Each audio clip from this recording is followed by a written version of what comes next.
శుక్రవారం జిల్లా తెలుగుదేశం పార్టీ కార్యాలయంలో జరిగిన విలేకరుల సమావేశంలో ఆయన మాట్లాడుతూ వాలంటీర్లు ప్రభుత్వ సేవకుల వైసీపీ కార్యకర్తల అనేది ప్రభుత్వం స్పష్టం చేయాలి అని నజీర్ డిమాండ్ చేశారు. వాలంటీర్లు తమ కార్యకర్తలే అని వైసీపీ నేతలు అంటున్నారు. 2.55 వేల మంది వాలంటీర్లు నా సైనికులు అంటున్నారు సీఎం జగన్. 55 నెలలుగా 7,666 కోట్ల రూపాయలను వాలంటీర్లకు జీతాలుగా ఇచ్చారు. ఫోన్ రీఛార్జ్ కోసం 200 కోట్లు ఇచ్చారు. అవార్డుల రూపంలో 4 ఏళ్లలో 1,320 కోట్ల రూపాయలు ఇచ్చారు. ఇప్పటి వరకు 9,000 కోట్లకు పైగా ఇచ్చారు అని అన్నారు. జగన్ దిగిపోయే లోపు 10,000 కోట్ల రూపాయలు ఇస్తాడు. నిరుద్యోగులకు ఉద్యోగాలు జగన్ ఇవ్వలేదు అని చెప్పారు. వైసీపీ పార్టీకి సేవ చేస్తున్న వాలంటీర్లకు 1,000 కోట్లు అప్పనంగా ఇస్తున్నాడని అన్నారు. 5,000 రూపాయల జీతంతో జగన్ వాలంటీర్లను బానిసలుగా చేశాడని పేర్కొన్నారు.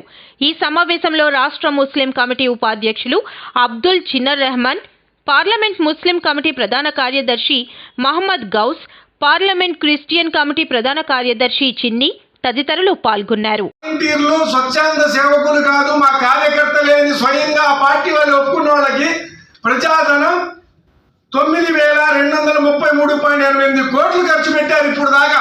ఎవడి బాబు డబ్బులు? ఇది వాస్తవం కాదా? అంటే ఎలక్షన్స్ కల్లా ఇంకా 2 నెలలు గడిస్తే 10,000 కోట్లు ప్రజాధనాన్ని దుర్వినియోగం చేసిన జగన్మోహన్ రెడ్డి చట్టబద్ధత లేని ఈ వాలంటీర్స్ కోసం 10,000 కోట్లు ఎవడి బాబు సొమ్ము? ప్రజలు కట్టిన పన్నులు, ప్రజల్ని పీడించి, ప్రజలు నడ్డీలు కొట్టి, ప్రజలు బతకలేని పరిస్థితుల్లో, ఉద్యోగాలు లేక, పెట్టుబడి లేక, నెలకి ఎలా బతకాలో అర్థం కాని పరిస్థితుల్లో ఈ రాష్ట్రం సర్వనాశనం అయిపోయింది. ఈ రాష్ట్రం నిరుద్యోగ యువత లేదు.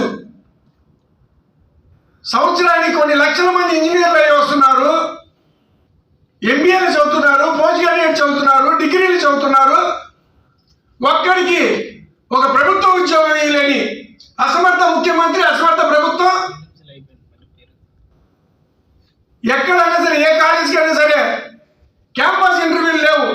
కానీ రాబోయే రోజుల్లో ఈ ప్రభుత్వం నుంచి క్యాంపస్ ఇంటర్వ్యూలు ఉంటాయంట. దేనికోసం అంటే వాలంటీర్ల కోసం.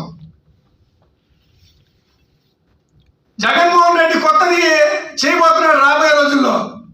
ప్రతి యూనివర్సిటీ, ప్రతి క్యాంపస్లో campus interview by Jaganmohan Reddy YCP party తరఫున. దేనికంటే డిగ్రీలు చదివిన వాళ్ళు, పోస్ట్ గ్రాడ్యుయేట్ చదివిన వాళ్ళు, ఇంజనీర్లు చేసిన వాళ్ళు, వాళ్ళందరికీ క్యాంపస్ ఇంటర్వ్యూలు చేసి ఈ యొక్క వాలంటీర్ ఉద్యోగాలు ఇస్తాడంట. 5,000 ఉద్యోగాలు. చట్టబద్ధత లేదని మేము పదే పదే చెప్పాం. వాళ్ళని నియమించింది ఎవరు? ఆంధ్రప్రదేశ్ పబ్లిక్ సర్వీస్ కమిషనా? లేదే. లేకపోతే డిస్ట్రిక్ట్ సెలక్షన్ కమిటీ ఏమైనా సచివాలయ కార్యదర్శుల్ని ఎలాగా డిఎస్సి ద్వారా కలెక్టర్ చైర్మన్ పెట్టుకుని చట్టబద్ధతతో నియమించారే వాళ్ళలాగా? లేదే. వాళ్ళ కార్యకర్తల్ని వాళ్ళు పెట్టుకొని ఇష్టానుసారం వాడుతున్నారండి.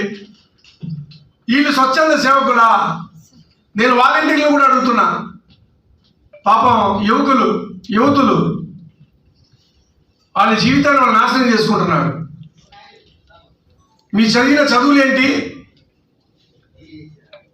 మీకు వైసీపీ ప్రభుత్వం వాడుకుంటుంటే వాళ్ళ కార్యకర్తలా మీరు చేసే పనులేంటి? కొంతమందిని ఈ జగన్మోహన్ రెడ్డి వచ్చిన చోట మీటింగ్లో 4-5 చేత వాళ్ళు ట్రైనింగ్ ఇచ్చి జగన్మోహన్ రెడ్డి గొప్ప, వైసీపీకి గొప్ప, మాకు తృప్తినిస్తుంది సేవ చేసుకుంటాం. నిజంగా వాలంటీర్లు మీరు ఆత్మ పరిశీలన చేసుకోవాలి, గుండె మీద చేసుకుని చెప్పాలి, మీ తల్లిదండ్రుల మీద ప్రమాణం వేసి చెప్పాలి. మీరు చేసే ఉద్యోగం మీ కుటుంబంలో మీ అమ్మ నాన్న హర్షిస్తున్నారా? మీరు తెచ్చే జీతం మీ ఇంటి కరెంట్ బిల్కి వచ్చిద్దా? మీ జీవితాన్ని బాగు చేస్తాయా? మీ కుటుంబాలకి ఏమన్నా అదనంగా మీ తల్లిదండ్రుల ఆదాయానికి మీరు ఏమన్నా ఉపయోగపడుతున్నారా? ఈ జీవితాల్లో మీరు కోరుకుంది ఒక ఆర్థిక నేరగాడికి భజన చేయడమా? ఒక దొంగోడికి దొంగ ప్రభుత్వానికి వత్తాసు పలకటమా? ఆ పార్టీ నడపడానికి మీరు బానిసల్లా బతకడం కోసమా? తెలుగుదేశం పార్టీ హయాంలో, తెలుగుదేశం ప్రభుత్వ హయాంలో నారా చంద్రబాబు నాయుడు గారు అలా చేయలేదే. ఇవాళ ప్రపంచవ్యాప్తంగా అనేక మంది ఐటీ ప్రొఫెషనల్ కానీ, లేకపోతే అనేక వేరే చదువుల్లో చదువుకునే వాళ్ళు కానీ, ఫార్మాస్యూటికల్స్లో కానీ ఒక్కొక్కళ్ళు చదువుకున్న వాళ్ళకి సంవత్సరానికి 1,50,00,000, 25,00,000, 4 కోట్లు, 5 కోట్లు జీతాలతో ప్రపంచం మొత్తం బతుకుతున్నారు, చేస్తున్నారు, స్మరించుకుంటున్నారంటే తెలుగుదేశం పార్టీని, నారా చంద్రబాబు నాయుడు గారిని. మీరు ఎవరినే స్మరిస్తుంది? ఒక దొంగని. ఇవాళ మేము చెప్తుంది ఒకటే,